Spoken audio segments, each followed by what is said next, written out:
ఆత్మస్వరూపుడా నా యేసయ్యా నీ ఆత్మతో పవిత్రాత్మ నామమున ఆమేన్.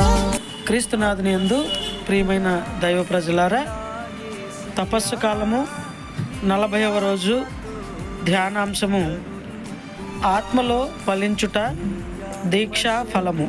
నేను ద్రాక్షవల్లిని, మీరు తీగలు.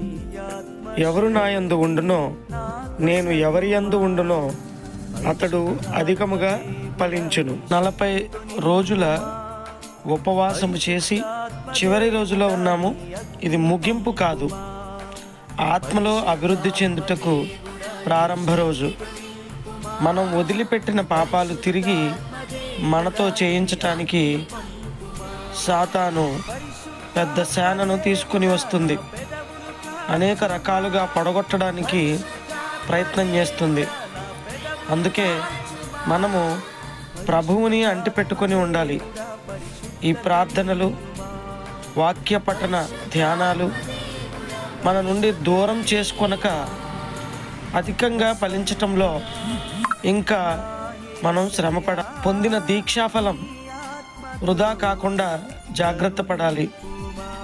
మీ రక్షణ కొరకై శ్రమించి ఏడవండి అని పరిశుద్ధ గ్రంథం సెలవిస్తున్నది.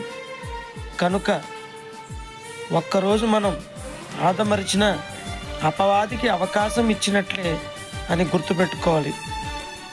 ఈ ఆధ్యాత్మిక అభివృద్ధిని పోగొట్టుకొనక నిత్యము ప్రార్థనతోనూ దేవుని వాక్య పఠనముతోనూ అనునిత్యము కాపాడుకోవాలి.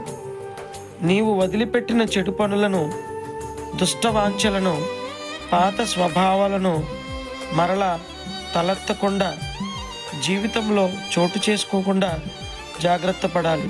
అందుకే అంతం వరకు సహించువారు ధన్యులు అంటున్నారు. మనం పొందిన రక్షణానందం ఇతరులకు చాటి చెప్పి వారిని దేవుని సన్నిధికి నడిపించువారుగా, ఇతరులకు దీవెనకరంగా ఉండాలని మీరు ఫలించి అభివృద్ధి చెందండి. ఆదికాండము 1:28 మనకు తెలియపరుస్తుంది.